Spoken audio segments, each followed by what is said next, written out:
ومن يضلل فلا هادي له وأشهد أن لا إله إلا الله وحده لا شريك له وأشهد أن محمدا عبده ورسوله يا أيها الذين آمنوا اتقوا الله حق تقاته ولا تموتن إلا وأنتم مسلمون يا أيها الناس اتقوا ربكم الذي خلقكم من نفس واحدة وخلق منها زوجها وبث منهما رجالا كثيرا ونساء واتقوا الله الذي تساءلون به والأرحام إن الله كان عليكم رقيبا يا أيها الذين آمنوا اتقوا الله وقولوا قولا سديدا يصلح لكم أعمالكم ويغفر لكم ذنوبكم ومن يطع الله ورسوله فقد فاز فوزا عظيما أما بعد فإن أصدق الحديث كلام الله تعالى وخير الهدي هدي محمد صلى الله عليه وعلى آله وسلم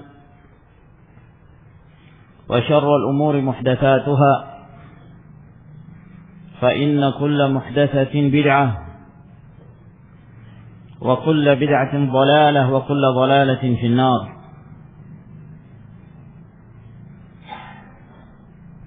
معاشر المسلمين رحمكم الله. Walhamdulillah, pada malam hari ini Allah Subhanahu wa taala masih memperkenankan pada kita sekalian untuk kembali berkumpul di dalam majlisul ilm, dalam majlisul tafaqquh fid din. Semoga kita semuanya termasuk ke dalam orang-orang yang disebutkan oleh Nabi sallallahu alaihi wa ala alihi wasallam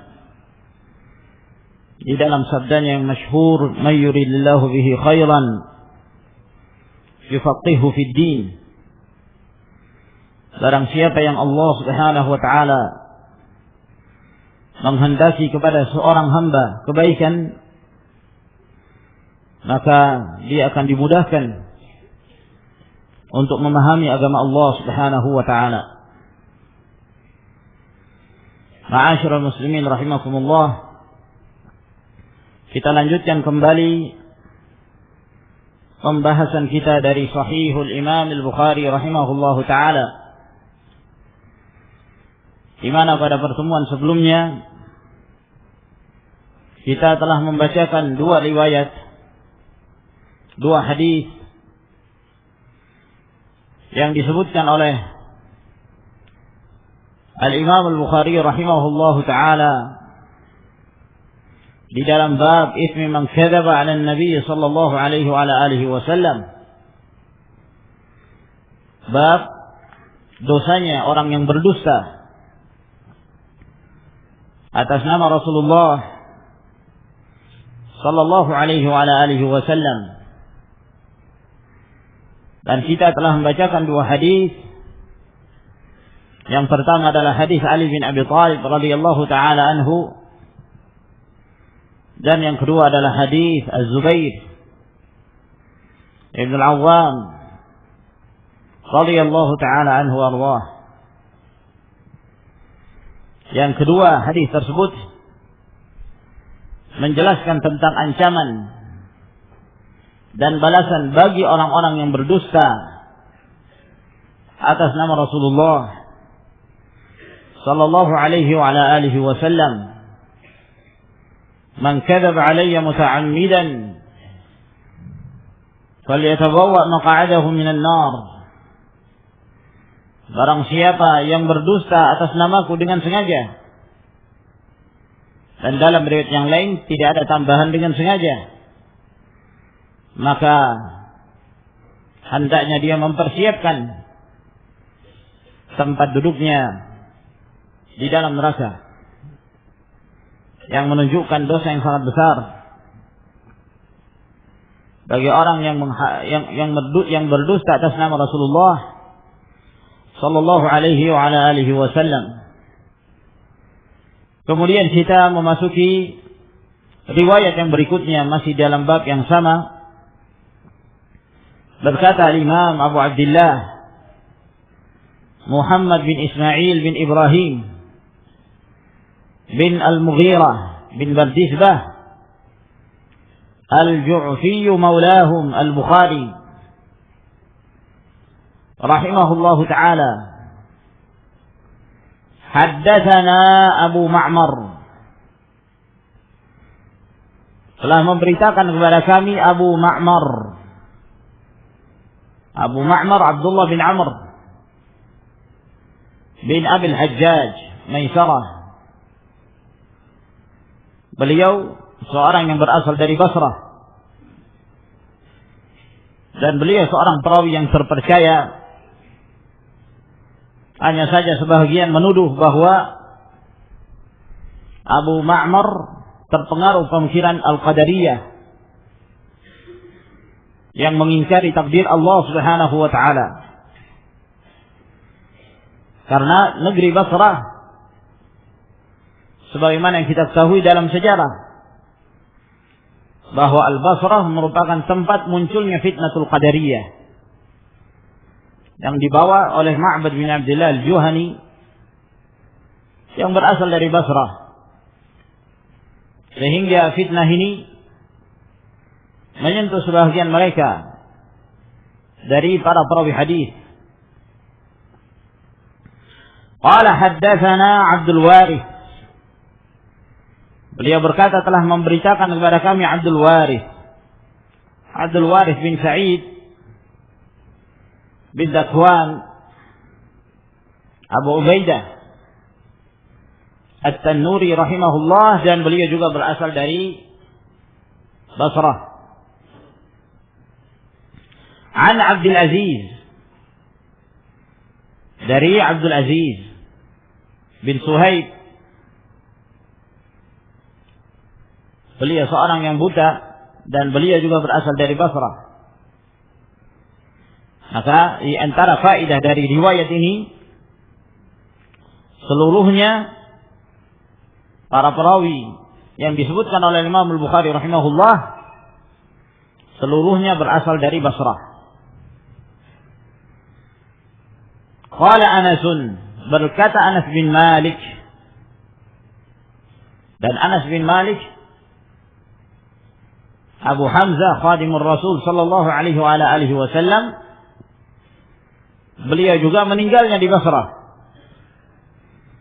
dan bahkan beliau adalah sahabat yang paling terakhir meninggal di Basrah. Sehingga ilmu Anas bin Malik dan riwayat-riwayat beliau itu menyebar di Basrah, di mana kebanyakan dari murid-murid Anas bin Malik dari Basrah. Sebabkan karena beliau bermukim di sana, dan kemudian semasa hidup beliau radhiyallahu taala anhu menyampaikan hadis-hadis Rasul sallallahu alaihi wasallam dan menyampaikan al-ahkam asy-syar'iyyah kepada penduduk Basrah. Sehingga di antara mereka menjadi hamalatul ilm, para pembawa ilmu, para perawi hadis Nabi sallallahu alaihi wasallam. Berkata Anas bin Malik, "Innahu la yamna'uni an uhadditsakum haditsan katsiran." Sesungguhnya yang benar-benar mencegah aku untuk memberitakan kepada kalian hadis yang banyak. Anna Nabiyya sallallahu alaihi wa ala alihi wasallam qala, yang mencegah aku untuk memberitakan kepada kalian hadis yang banyak, bahwa Nabi sallallahu alaihi wasallam bersabda, "Man ta'ammada alayya kadiban barang siapa yang berdusta atasku, barang siapa yang sengaja atasku berdusta. Demikian terjemahan secara berurutan. Namun maksudnya adalah barang siapa yang berdusta dan kedustaan itu menisbahkannya kepadaku dengan sengaja, falyatabawwa maq'adahu minan nar, maka dia persiapkan tempat duduknya di dalam neraka.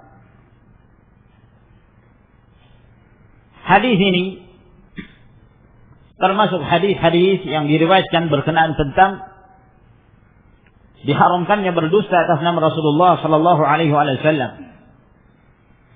Dan Anas bin Malik termasuk di antara perawi yang meriwayatkan hadis ini. Sebagaimana yang telah kita jelaskan pada pertemuan yang terdahulu, bahwa hadis tentang diharamkannya berdusta atas nama Rasul sallallahu alaihi wasallam sangat banyak jalannya. Datang dari ratusan sahabat yang meriwayatkan hadis Nabi sallallahu alaihi wasallam ini, yang menunjukkan bahwa hadis ini dipastikan kesahihannya, dipastikan kebenarannya dari Rasulullah sallallahu alaihi wasallam. Termasuk di antara sahabat yang meriwayatkan adalah Anas bin Malik. Maka di dalam hadis ini Anas bin Malik radhiyallahu taala anhu menjelaskan kepada murid-muridnya bahwa sesungguhnya yang mencegah aku untuk memberitakan kepada kalian hadis yang banyak, sebab Nabi sallallahu alaihi wasallam menyebutkan ancaman dan balasan orang-orang yang berdusta atas nama Rasulullah sallallahu alaihi wasallam.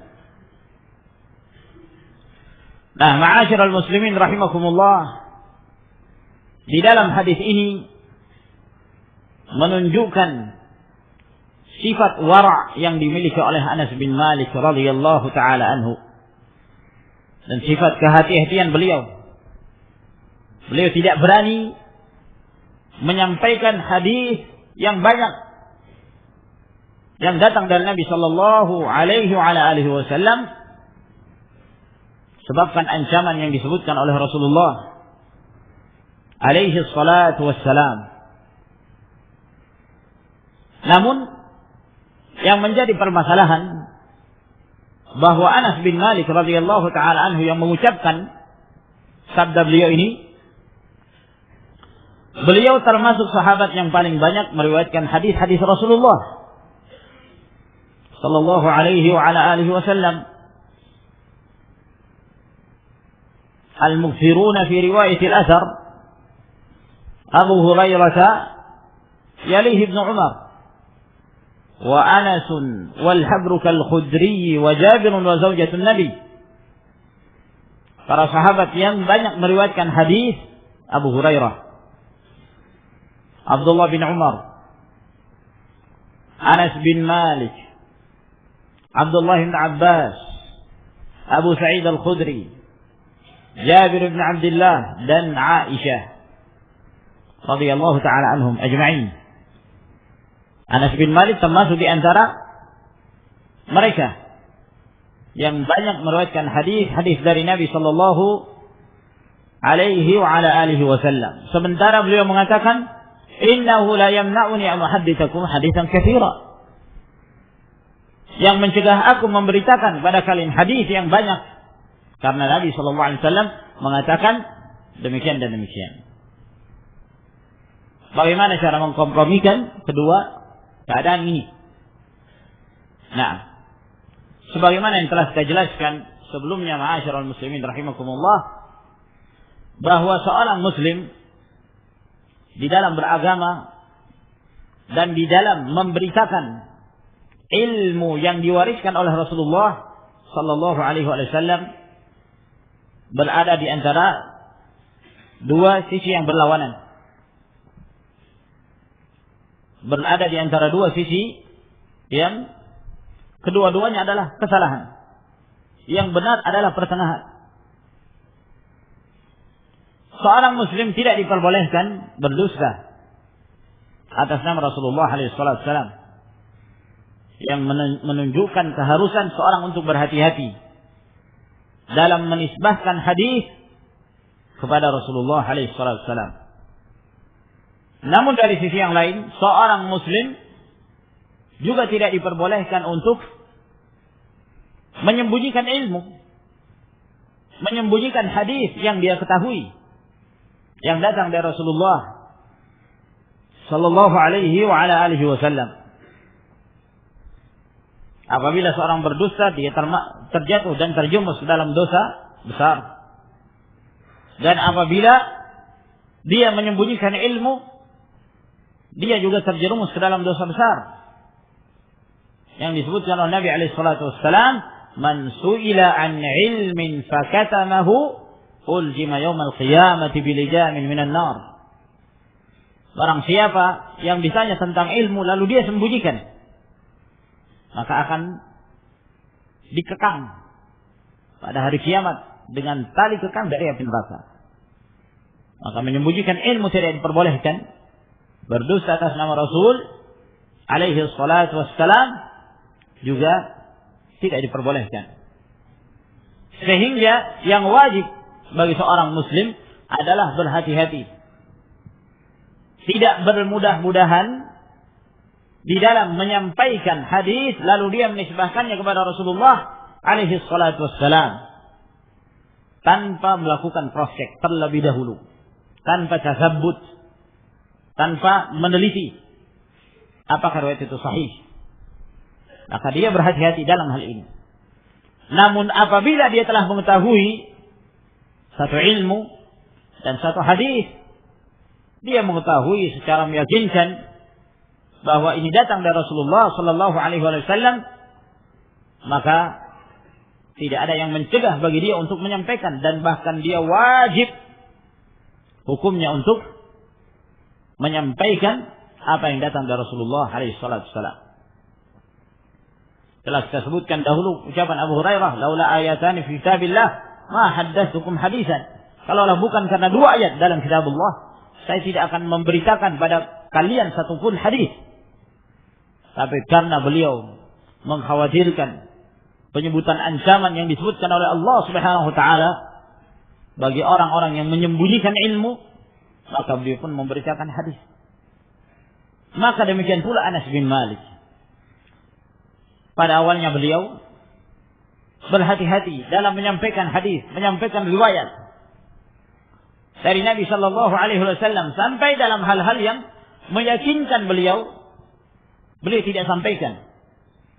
Karena beliau mengucapkan ini, yang mencegah aku untuk menyampaikan kepada kalian hadis yang banyak, karena Nabi sallallahu alaihi wasallam mengatakan demikian dan demikian. Namun karena umat membutuhkan ilmu, dan Anas bin Malik radhiyallahu taala anhu merupakan salah satu sumber ilmu untuk mengambil warisan Nabi sallallahu alaihi wasallam, merupakan kewajiban dan amanah bagi Anas bin Malik yang telah menimba ilmu dari Nabi sallallahu alaihi wasallam untuk menyampaikan itu kepada umat ini, yang menunjukkan bahwa beliau dan apa yang beliau sampaikan kepada umat adalah sesuatu yang meyakinkan dan benar, itu datang dari Rasulullah sallallahu alaihi wa ala alihi wasallam. Oleh karena itu dalam riwayat yang lain yang dikeluarkan oleh Imam Ahmad, Anas bin Malik mengatakan, "Laula anni akhsha an ukhti'a la haddatsuka bi asya'." Qalaha Rasulullah sallallahu alaihi wasallam. Kalaulah bukan karena saya khawatir, saya takut jangan sampai saya keliru untuk memberitakan kepada kalian satu hadis, kalau bukan karena kekhawatiran ini, saya akan sampaikan pada kalian apa yang diucapkan oleh Rasulullah alaihi salatu wassalam. Maka sikap kehati-hatian Anas bin Malik untuk menyampaikan hadis ini menunjukkan bahwa apa yang beliau sampaikan kepada umat itu adalah sesuatu yang telah beliau pastikan diucapkan oleh Rasulullah sallallahu alaihi wa ala alihi wasallam. Kemudian berkata Imam Al-Bukhari rahimahullahu taala, haddatsana Makki bin Ibrahim, telah memberitakan kepada kami Makki bin Ibrahim. Makki bin Ibrahim bin Bashir Al-Balkhi rahimahullahu taala, dan beliau adalah salah seorang dari guru Al-Imam Al-Bukhari rahimahullahu taala yang paling dekat beliau dalam mengambil riwayat dari Nabi sallallahu alaihi wa ala alihi wasallam. Karena Makki bin Ibrahim ini beliau termasuk dari kalangan tabi'ut tabi'in. Jadi umurnya dipanjangkan oleh Allah Subhanahu wa taala. Mayoritas tabi'ut tabi'in telah meninggal.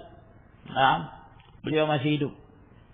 Sampai Al-Imam Al-Bukhari rahimahullah ta'ala sempat mengambil ilmu dari beliau ini rahimahullah ta'ala. Dan ini suatu kebanggaan, ya. Semakin dekat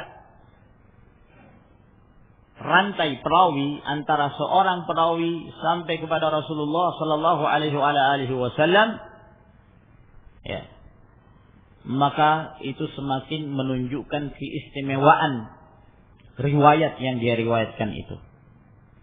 Oleh karena itu para sahabat, mereka keistimewaannya kenapa? Ketika meriwayatkan dari Nabi sallallahu alaihi wasallam, mereka langsung meriwayatkan tanpa perantara. Kalaupun ada perantara, itu pun dari sahabat yang lain yang mereka dikenal dengan keadilannya dan kesiqahannya. Nah, sehingga mereka punya keistimewaan dalam hal ini. Para tabi'in, mereka punya keistimewaan karena mereka mengambil ilmu kebanyakannya dari para sahabat. Yang sahabat dikenal sebagai orang-orang yang adil, yang mereka juga mengambil ilmu dari Nabi sallallahu alaihi wasallam. Para tabi'ut tabi'in, kebanyakan mereka mengambil ilmu dari tabi'in, dari sahabat. Cuman tentunya ilmunya sudah mulai, ya, ada perantara. Nah, dibandingkan kalau seseorang mendengarkan langsung dari lisan Nabi alaihissalam atau dari sahabat, semakin banyak perantara antara seorang perawi sampai kepada Rasulullah alaihissalam, maka kemungkinan kekeliruannya itu semakin besar. Iya kan? Nah, dan itu bisa kita rasakan dalam kehidupan. Semakin banyak penukil, ya, itu biasanya semakin banyak bumbunya. Nah, kalau A menyampaikan kepada si B, ya, itu masih memungkinkan bagi si B untuk menghafal. Tapi mungkin ada yang kurang. B menyampaikan pada si C, nah, mungkin ada yang kurang dan mungkin ada yang dibumbui.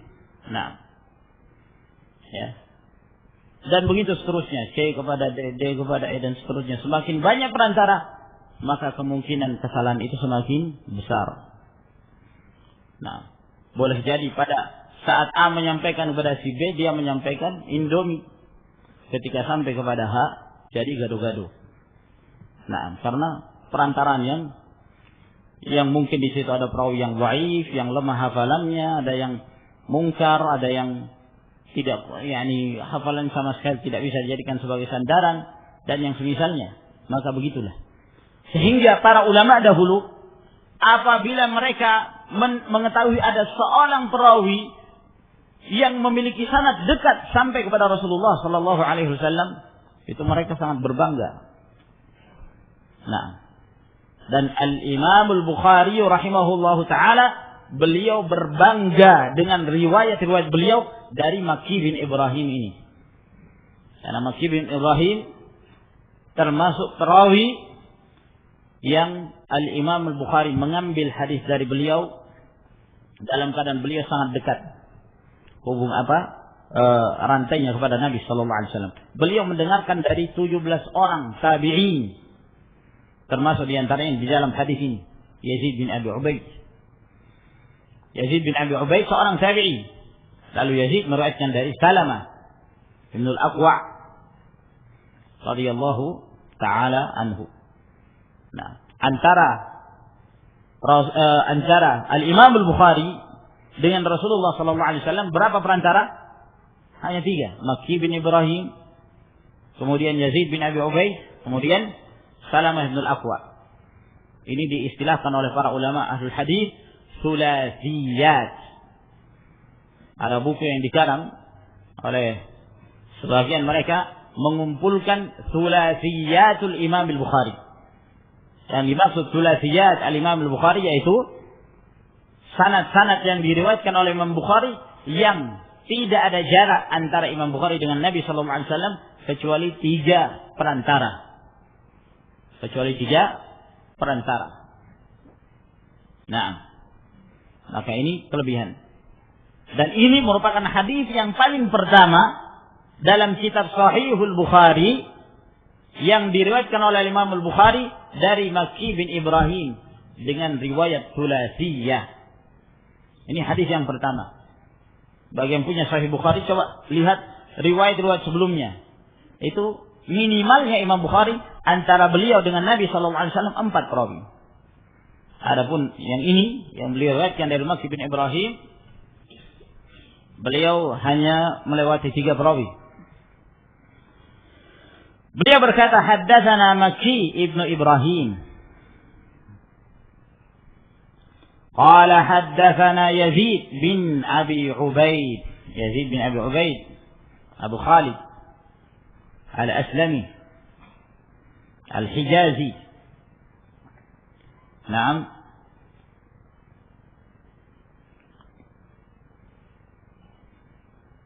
عن سلمة dari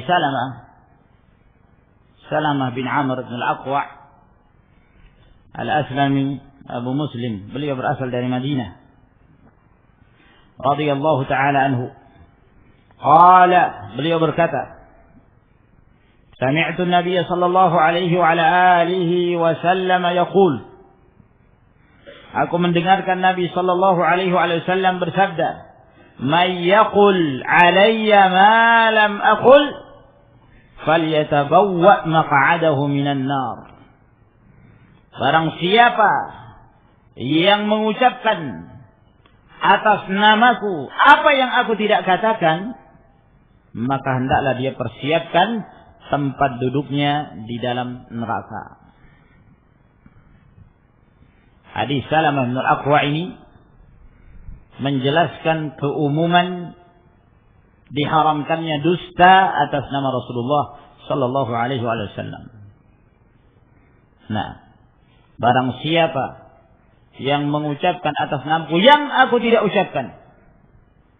Di sini tidak disebutkan kesengajaan, yang menunjukkan hendaknya seorang muslim berhati-hati dalam menisbahkan sesuatu kepada Rasulullah alaihi salatu wassalam. Minimal dia bersandar kepada ucapan seorang imam minal a'immah yang diketahui, yang dia adil dalam menghukumi sebuah hadis. Nah, minimal itu. Ya. Adapun dia meriwayatkan semua yang dinisbahkan kepada Rasulullah sallallahu alaihi wasallam, maka ini batil. Begitu banyak hadis-hadis yang menyebar di kalangan umat yang itu tidak sahih dari Rasulullah alaihi wasallam. Sebab dusta atas nama Rasulullah sallallahu alaihi wasallam tidak seperti dusta atas nama selain dari Nabi sallallahu alaihi wasallam. Berdusta secara umum termasuk perbuatan dosa besar. Dan Nabi sallallahu alaihi wasallam memperingatkan kaum mukminin dari berdusta secara umum. Dalam hadis yang diriwayatkan oleh Bukhari dan Muslim, hadis Abdullah bin Mas'ud, wa iyyakum wal kadhib fa innal kadhiba yahdi ila al fujur wa innal fujura yahdi ila an nar. ولا يزال الرجل يكذب ويتحرى الكذب حتى يكتب عند الله كذابا. Hendaknya kalian menjauhi dusta, sebab dusta itu akan mengantarkan seorang kepada kemaksiatan, dan kemaksiatan akan menjerumuskan seorang ke dalam neraka. Dan tidaklah seorang itu dusta dan membiasakan diri berdusta sehingga dia dicatat di sisi Allah Subhanahu wa taala sebagai kadzdzab, pendusta besar yang menunjukkan diharamkan. Dia akan dipermalukan di hadapan manusia dan di hadapan Allah Subhanahu wa taala. Secara umum manusia tidak ada yang suka dengan kedustaan. Ya, bahkan pendusta itu sendiri tidak suka kalau ada orang yang berdusta kepadanya. Dia tidak senang. Meskipun dia suka berdusta, tapi kalau ada orang lain berdusta kepada dia, maka dia tidak suka. Menunjukkan bahwa dusta merupakan al-khuluq az-zamin, akhlak yang sangat tercela. Ya ayyuhalladzina amanu taqullaha wa kunu ma'as shadiqin. Wahai orang-orang beriman, bertakwalah kalian pada Allah dan hendaklah kalian senantiasa bersama dengan orang-orang yang jujur. Nah, jadi ini secara umum. Lebih besar lagi dosanya berdusta atas nama Rasulullah Sallallahu Alaihi Wasallam. Bayangkan kalau ada seorang berdusta atas nama Rasulullah. Kemudaratannya bukan hanya dirasakan oleh orang itu sendiri, tapi bersifat menyeluruh bagi setiap yang menerima riwayat dusta tersebut dan menisbahkannya kepada Rasul Sallallahu Alaihi Wasallam. Dan akhirnya mereka akan menyangka bahwa ada satu ajaran yang mereka nisbahkan pada Islam dan Islam berlepas diri dari ajaran tersebut. Disebabkan karena dusta atas nama Rasulullah SAW. Salah satu contoh misal, ketika ada seorang yang fanatik terhadap al-madhabul Hanafi, madhab Abu Hanifah. Dia tidak senang melihat tersebarnya madhab Imam Syafi'i. Maka dia mengatakan, tunggu pembalasanku. Maka dia pun menyebutkan riwayat sanad, ya, sampai kepada Rasulullah, bahwa Rasulullah sallallahu alaihi wasallam bersabda, "Sayati rajulun min ummati yuqalu lahu Muhammad ibn Idris, huwa adarru ala ummati min iblis. Wa sayati rajulun min ummati yuqalu lahu Abu Hanifah, huwa siraju ummati, huwa siraju ummati." Akan muncul di tengah-tengah umatku ini ada seorang yang namanya Muhammad bin Idris. Orang ini lebih berbahaya dari iblis. Nah, maksudnya Imam Syafi'i.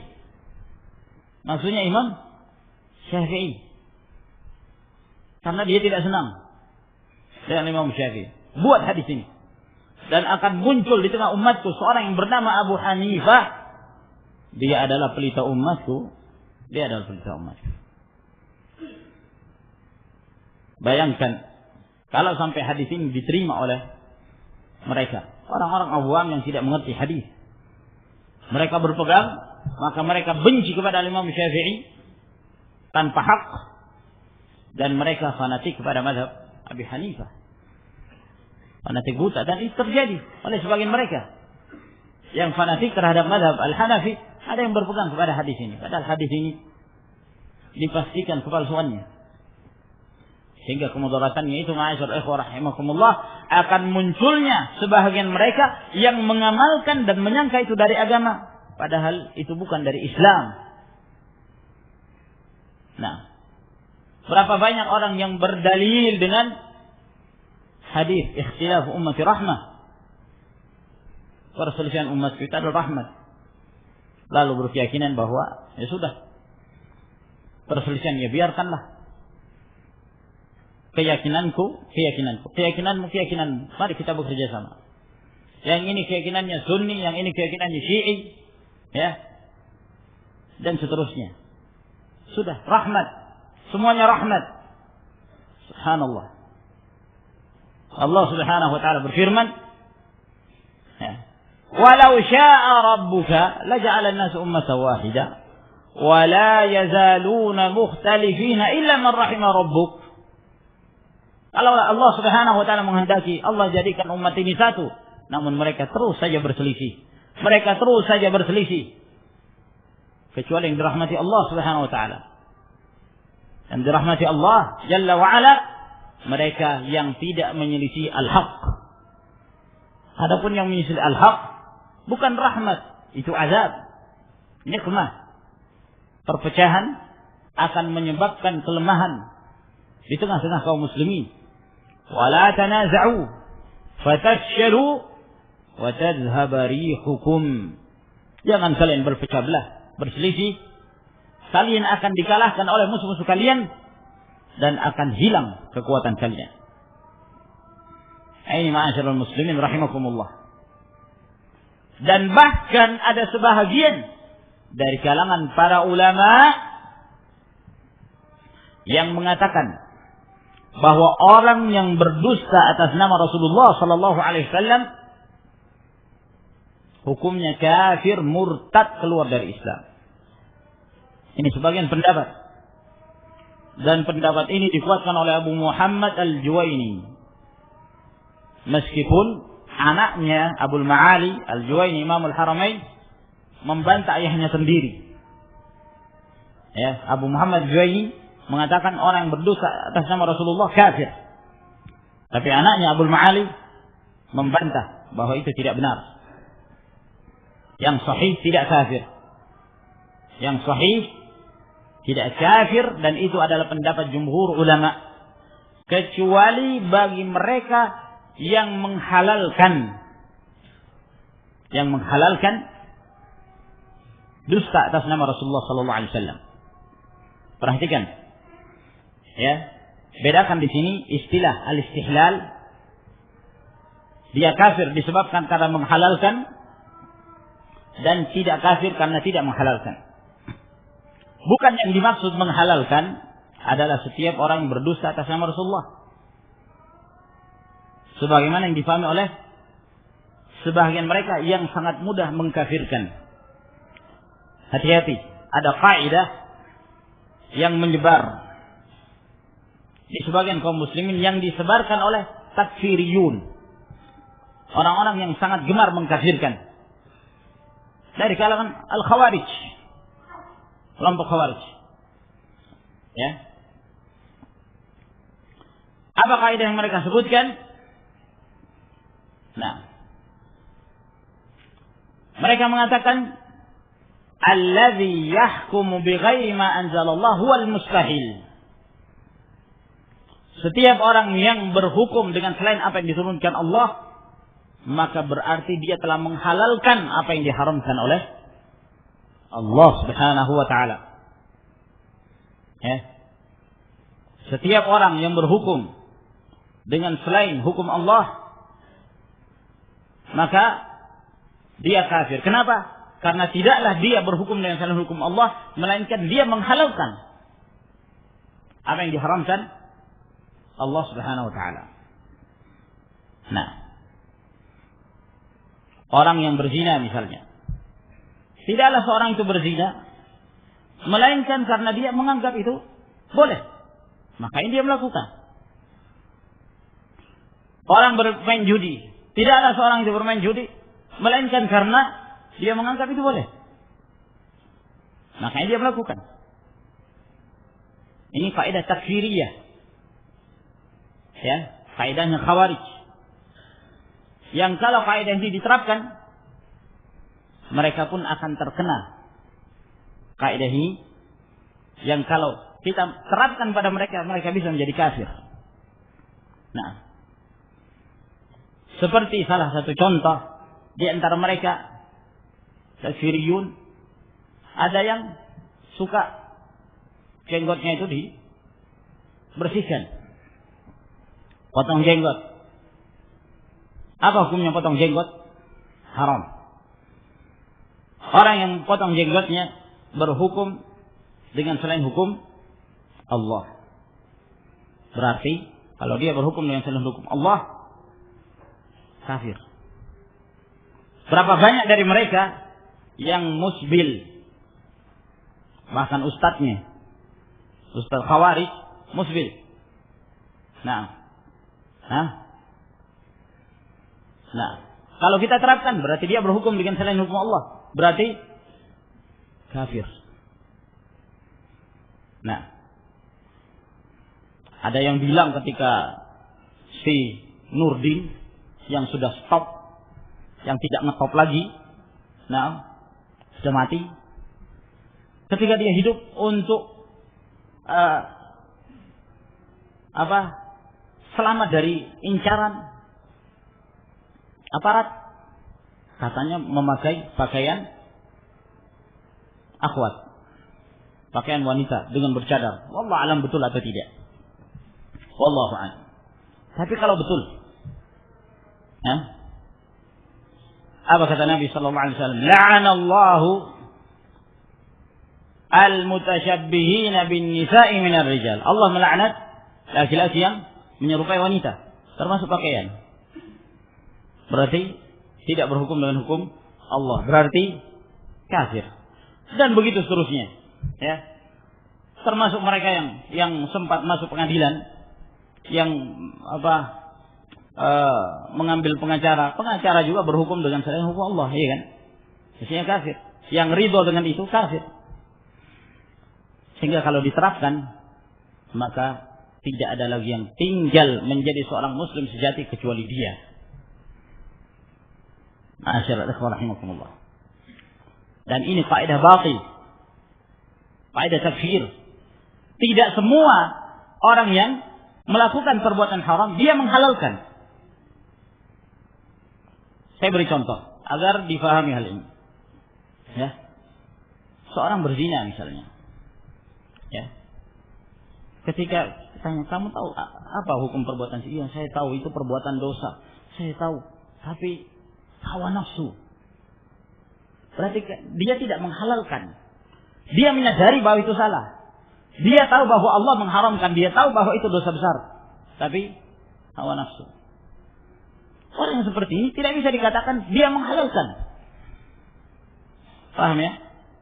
Orang yang bermain judi misalnya. Nah, Anda kenapa bermain judi? Bukankah Anda seorang muslim? Anda tahu apa hukumnya? Ya, saya tahu. Tapi gimana? Saya tidak bisa lagi memberi nafkah kepada keluarga saya kecuali dengan cara seperti ini. Dia tahu bahwa itu haram, itu perbuatan dosa. Tapi kesempitan ekonomi dan yang semisalnya menyebabkan dia melakukan itu. Apakah orang seperti ini kafir? Tidak. Dia fasik, tapi tidak mengeluarkan dari Islam. Sekarang kita kembalikan pada permasalahan ini. Orang yang berdusta atas nama Rasul sallallahu alaihi wasallam. Nah, orang yang berdusta. Ketika misalnya si fulan ditanya, kenapa engkau menisbahkan ini pada Rasulullah? Apakah kamu tahu ini bukan perkataan Rasul? Iya, saya tahu. Ya. Tapi gimana untuk dapat duit? Ya, beginilah cara saya. Karena dulu itu bukan untuk mendapatkan harta, bukan dengan cara ngamen. Enggak laku dulu ngamen itu. Nah, pengamen itu laku sekarang. Kalau dulu enggak. Caranya gimana kalau mereka hendak mendapatkan uang? Misalnya habis sholat berdiri, lalu bacakan hadis. Kalau hadis itu disenangi oleh jamaah, biasanya mereka senang untuk menyumbang, iya kan? Nah, maka begitulah cara mereka. Sehingga di antara mereka ada yang sengaja berdusta atas nama Rasul sallallahu alaihi wasallam untuk mendapatkan itu. Ya, disebutkan riwayat yang luar biasa, membuat orang itu tercengang. Wah, luar biasa hadis ini. Nah, jadi memang yang dibuat itu aneh-aneh. Amalan sedikit tapi disebutkan pahala yang luar biasa besarnya. Nah, kalau antum lihat ada buku judulnya Tanbihul Ghafilin, ya. Tanbihu al-Ghafilin. Ini luar biasa. Nah, kalau membaca hadis-hadis di dalamnya luar biasa.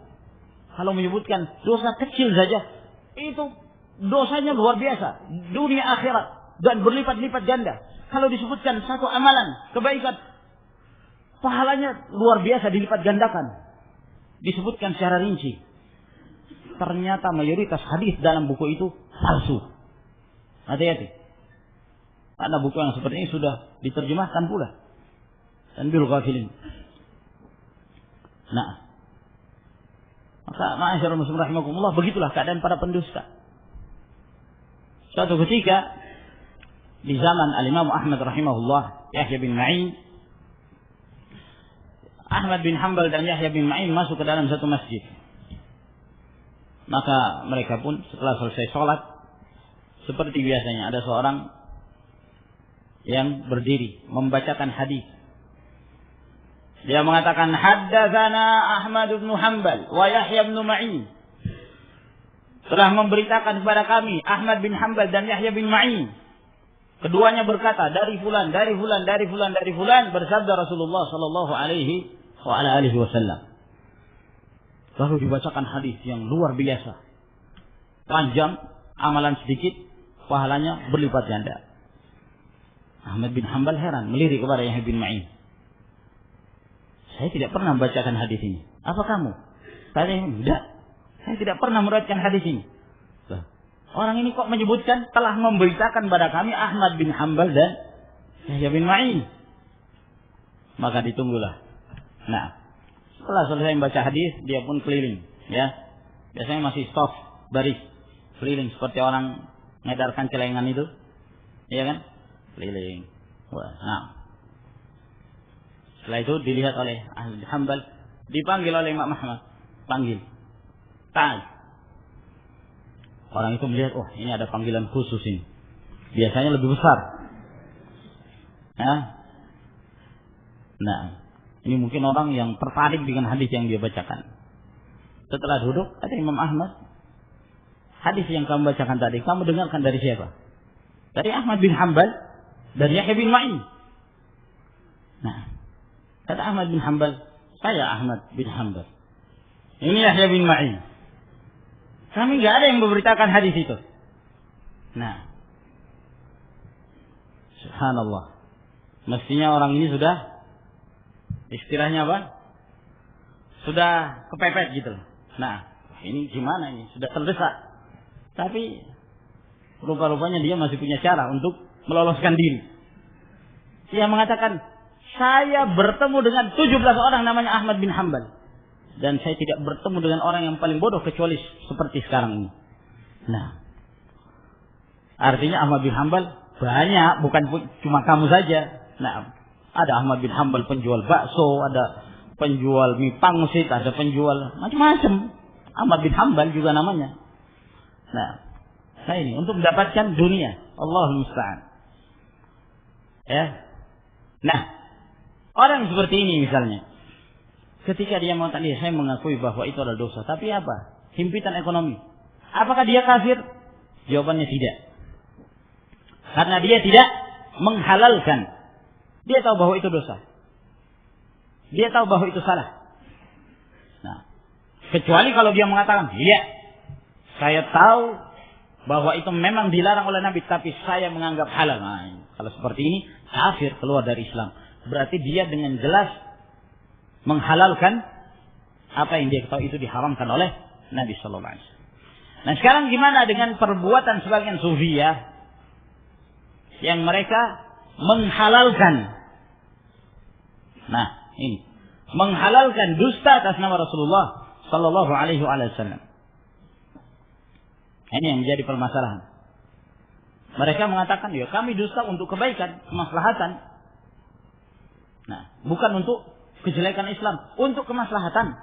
Yang dilarang oleh Nabi itu kalau untuk kejelekan. Nah, sehingga apa? Mereka menghalalkan berdusta atas nama Rasulullah SAW demi kemaslahatan agama. Apakah mereka ini kafir? Kafir enggak? Hah? Kafir? Insya Allah kafir. Berarti masih ragu. Insya Allahnya ini ragu. Nah, ini kafir enggak? Enggak. Hah? hawa nafsu. Tidak kafir. Nah, karena dia melakukan itu karena ta'wil. Ada syubhat yang melekat di otaknya. Nah, oleh karena itu para ulama tidak mengkafirkan Asy'ariyah, tidak mengkafirkan Maturidiyah, tidak mengkafirkan Mu'tazilah, padahal mereka menghalalkan, ya. Tapi mereka melakukan itu karena ta'wil, karena ada syubhat di kepala mereka. Nah, ini yang menyebabkan akhirnya mereka melakukan hal tersebut dan mereka tersesat dari agama Allah Subhanahu wa ta'ala. Walhasil, ma'asyiral muslimin rahimakumullah, berdosa atas nama Rasulullah sallallahu alaihi wasallam termasuk dosa yang paling besar di antara dosa kedustaan-kedustaan yang lainnya. Kita lanjutkan hadis yang terakhir, ya, sekalian kita sempurnakan bab ini.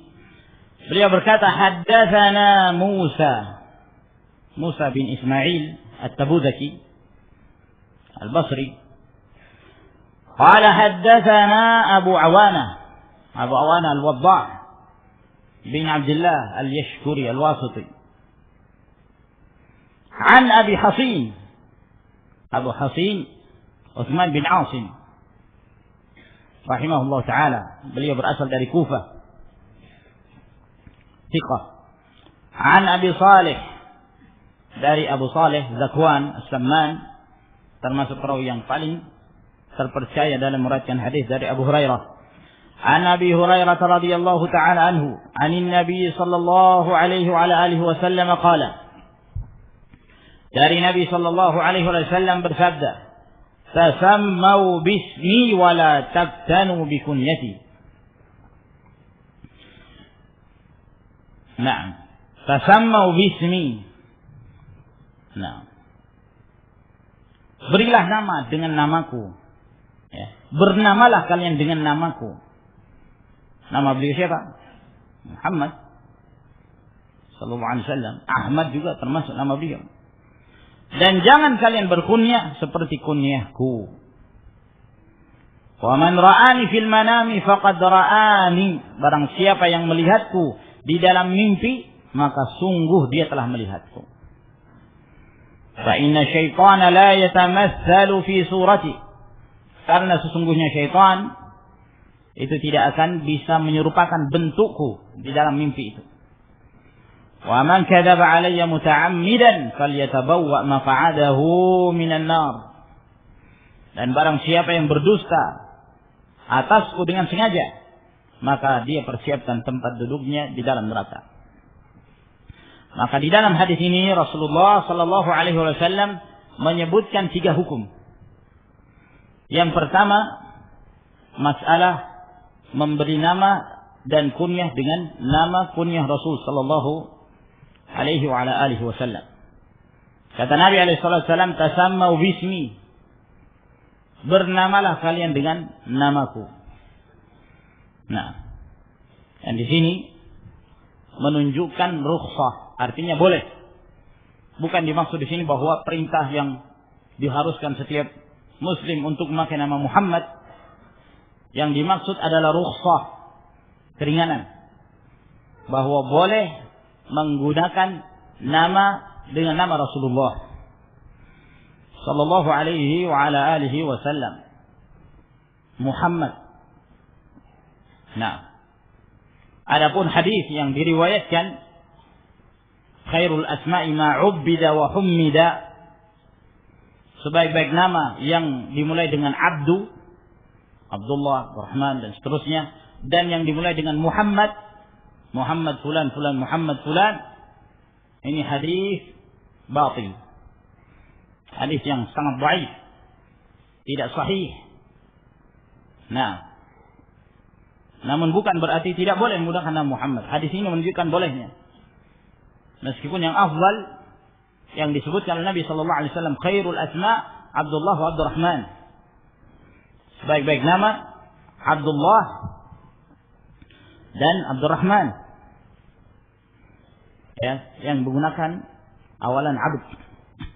Karena sebagian mereka pula ada yang memahami bahwa dianjurkan bertabarruk, mengambil barakah dengan nama Muhammad. tidak mencukupkan dia dengan satu nama. Ya. Apalagi di Indonesia ini, ya, satu orang namanya 5. Nah, ya, kalau ada seorang, ya, yang melahirkan salah seorang anaknya, lalu diberi nama, ditanya namanya siapa? Ali. Ali siapa? Minta sambungannya. Ali saja. Masa Ali saja? Ali gitu. Malah heran, kenapa? Terlalu singkat. Nah, ya. Nah, karena memang orang Indonesia ini luar biasa. Ya. Kepercayaannya terlalu banyak. Dan paling senang membuat sensasi. Ya, selalu disesuaikan. Nah, ya, termasuk kapan melahirkannya. Selalu mencari yang aneh-aneh. Nah, meskipun dengan cara yang tidak alami, harus dengan sesar misalnya. Yang penting bertepatan dengan tanggal 9 bulan 9 tahun 2009. Nah, pokoknya ada 9-nya. Nanti kalau hamil lagi disesuaikan dengan tanggal 10 bulan 10 tahun 2010. Nah, kalau hamil lagi disesuaikan. Nah, subhanallah, cari yang aneh-aneh. Terus kalau sudah lahir namanya disesuaikan. Bulan apa dia? Kalau bulan Juli pasti Julius. Nah, kalau apa lagi? Kalau hari Jumat Jumiati misalnya. Nah, senang yang cari yang ada kesesuaiannya itu. Ya. Allahul musta'an. Termasuk di antara kesenangan mereka tidak mencukupkan dengan satu nama. Muhammad. Muhammad itu hanya muqaddimah saja. Ya.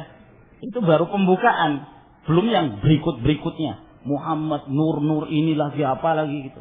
Kalau dia Ramadan Muhammad Nur Ramadhani, terus kalau hari Jumat tambah Jumiati. Nah, ya, senang disesuaikan. Memang ya aneh. Padahal mencukupkan diri dengan Muhammad ya sudah cukup. Ya. Sudah cukup. Tidak perlu ada tambahan top. Muhammad cukup. Nah. Ya.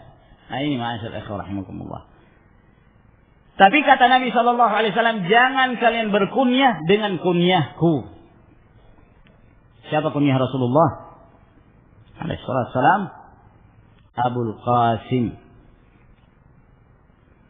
La tastanu bi kunyati. Jangan kalian berkunyah dengan kunyahku.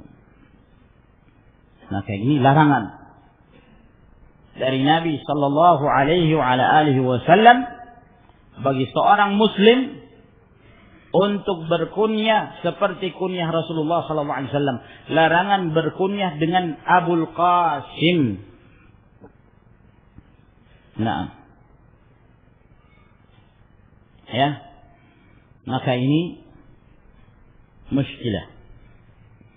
Apa hukumnya seorang berkunyah dengan Abul Qasim? Terjadi khilaf di kalangan para ulama. Apalagi kalau seorang punya anak, salah satu anak yang namanya Qasim. Dan menjadi anak yang paling tua. Biasanya kunyah itu dinisbahkan kepada anak yang paling tua. Kalau anak yang paling tua Qasim, Abul Qasim. Apakah yang demikian diperbolehkan? Khilaf yang masyhur di kalangan para ulama. Ada sebagian pendapat mengatakan bahwa tidak diperbolehkan secara mutlak berkunyah dengan kunyah Rasulullah sallallahu alaihi wasallam. Tidak boleh berkunyah dengan Abul Qasim. Dan ini mazhab al-Imam Syafi'i dan mazhab al-Zahiriyah. Mazhab al-Zahiriyah, Ahlul Zahir. Pendapat yang kedua mengatakan tidak haram tapi makruh. Ya. Karena menjaga adab dengan Rasulullah SAW. Dan pendapat tersebut dinukilkan dari Ibnu Jarir. Pendapat yang ketiga mengatakan bahwa pelarangan tersebut dikhususkan bagi orang yang namanya Muhammad. Kalau namanya bukan Muhammad, Ibrahim misalnya, maka tidak mengapa berkunyah Abul Qasim. Ini pendapat sebagian. Ya. Pendapat yang berikutnya lebih keras lagi, mengatakan bahwa tidak boleh berkunyah dengan Abul Qasim dan tidak boleh memberi nama anaknya dengan nama Qasim, karena itu akan mengantarkan dia untuk diberi kunyah Abul Qasim. Jadi tidak boleh berkunyah dengan Abul Qasim dan tidak boleh memberi nama anak dengan nama Qasim. Dan pendapat yang lain mengatakan bahwa pelarangan Nabi Sallallahu Alaihi Wasallam ini telah terhapus hukumnya. Kapan terhapus hukumnya? Dengan meninggalnya Rasulullah Sallallahu Alaihi Wasallam. Ya, sekarang telah meninggal Rasulullah Alaihi Wasallam. Maka setelah meninggalnya Rasulullah boleh berkunyah dengan Abul Qasim. Dan ini pendapat mayoritas para ulama, jumhur. Dan pendapat yang terakhir ini insyaallah taala adalah pendapat yang paling sahih. Dan yang menguatkan pendapat ini adalah hadis yang diriwayatkan oleh Tirmidzi dan Ibnu Majah dari Anas bin Malik radhiyallahu taala anhu. Suatu ketika Rasulullah sallallahu alaihi wasallam ketika beliau ke Baqi, kuburan yang ma'ruf, kuburan para sahabat di Baqi, maka ada seorang memanggil. Orang ini ketika memanggil dia mengatakan, "Ya Abul Qasim." Wahai Abul Qasim. Yang balik siapa? Rasulullah. Rasulullah balik. Lihat siapa yang manggil. Nah. Setelah Rasulullah balik kepada orang yang manggil itu, kata orang ini, "Inni lam a'nika ya Rasulullah." Saya tidak memaksudkan engkau wahai Rasulullah.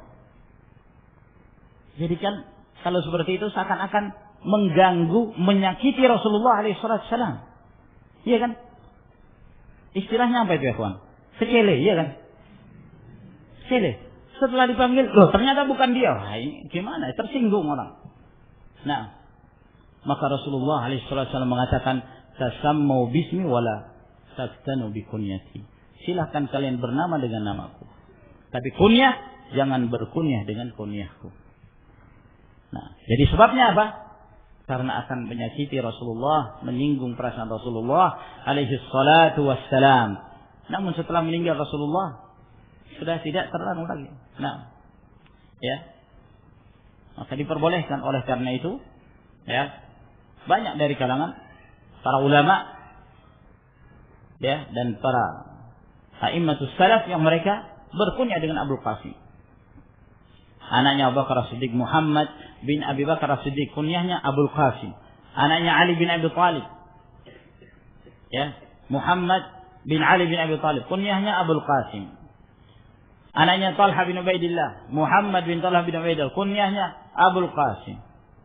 Nah, Al-Ash'ath bin Qais, Muhammad bin Al-Ash'ath, anak kunyahnya Abul Qasim. Dan banyak lagi dari para ulama yang mereka berkunyah dengan Abul Qasim, yang menunjukkan wallahu taala alam diperbolehkan. Wa man ra'ani fil manam faqad ra'ani, barang siapa yang melihat aku di dalam mimpi, maka sungguh dia telah melihatku. Menunjukkan bahwa, ya, apabila seorang bertemu di dalam mimpinya, dia bertemu dengan ayahnya yang telah meninggal atau bertemu dengan ibunya yang telah meninggal, lalu menyampaikan sesuatu kepadanya, maka tidak dipastikan kebenarannya. Tidak boleh dipastikan. Ya. Boleh jadi itu dari syaitan, ya kan? Dan berdusta dengan berbentuk orang tuanya. Nah, oleh karena itu, ya, apa yang dilihat oleh seseorang selain dari melihat Rasulullah Sallallahu Alaihi Wasallam, ada kemungkinan dusta, ada kemungkinan benar. Tapi kalau seorang mimpi bertemu Rasulullah SAW, maka syaitan tidak akan mampu meniru bentuknya Rasulullah SAW. Maka itu pasti dia benar-benar melihat Rasulullah SAW. Namun yang perlu diperhatikan di sini, ya, yang dimaksud dengan melihat aku di dalam mimpi, yaitu melihat Rasulullah SAW dengan sifat-sifat Nabi SAW. Bukan hanya sekedar pengakuan, ya kan?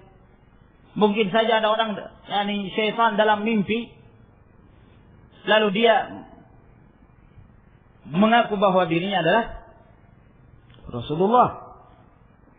Nah, ya, dirinya Rasulullah. Tidak punya jenggot, mulus, misalnya. Nah, dan tanda-tanda yang sama sekali tidak ada miripnya sama sekali dengan yang disebutkan dalam Syama'il Muhammadiyah, dalam sifat-sifat Rasul sallallahu alaihi wasallam. Maka ini dipastikan kedustaan. Jadi yang dimaksud melihat Rasulullah dan ciri-cirinya sesuai dengan yang disifatkan di dalam hadis-hadis yang sahih. Sebab Abdul Qadir Jailani rahimahullah, suatu ketika beliau bermimpi. Dalam mimpinya itu ada cahaya. Cahaya semakin dekat semakin terang. Semakin dekat semakin terang. Nah, ya, cahaya kan biasanya orang mengartikan positif. Setelah mendekat, maka cahaya ini mengatakan pada Abdul Qadir Jailani, nah, inni qad wada'tu anka as-salawat. Saya sudah memaafkan kamu, saya sudah gugurkan kepadamu kewajiban mengerjakan salat-salat. Nah, kata Abdul Qadir Jailani, fa innaka syaitan. Ilaika anni. Kamu itu syaitan, maka pecahlah cahaya itu. Nah, artinya jangan hanya melihat, cahaya, saya melihat cahaya yang terang, maka dia merasa bahwa mimpinya positif. Boleh jadi itu syaitan. Nah, oleh karena itu, apabila seorang bermimpi, hendaknya dia tanyakan kepada orang yang ahli, jangan diceritakan pada setiap orang. Nah, ini ma'asyiral ikhwah rahimakumullah. Lalu kemudian Rasulullah SAW menyebutkan ancaman berdusta atas nama Rasulullah, untuk menjelaskan bahwa dusta atas nama Rasulullah SAW bukan hanya dalam hadis, tapi juga dalam mimpi. Beliau menyebutkan dua permasalahan ini dalam satu hadis untuk menjelaskan bahwa kalau ada seorang dia mengaku saya bermimpi bertemu Rasulullah, ternyata dia dusta. Dia tidak pernah bertemu Rasulullah, tapi dia bohong, dia berdusta bermimpi bertemu Rasulullah, maka termasuk dalam keumuman hadis Nabi sallallahu alaihi wasallam ini, man kadzaba alaihi muta'ammidan fal yatabawwa maq'adahu minan nar. Barang siapa yang berdusta atasku dengan sengaja, maka dia persiapkan tempat duduknya dalam neraka. Dan dengan demikian kita telah menyelesaikan bab ini, alhamdulillah. Semoga Allah Subhanahu wa taala memberikan manfaat dari apa yang kita jelaskan. Kita lanjutkan pada pertemuan yang berikutnya insyaallah taala. Wallahu taala alam. Saya kira sampai di sini insyaallah. Wa akhiru da'wana alhamdulillahi rabbil alamin. Wassalamu alaikum warahmatullahi wabarakatuh.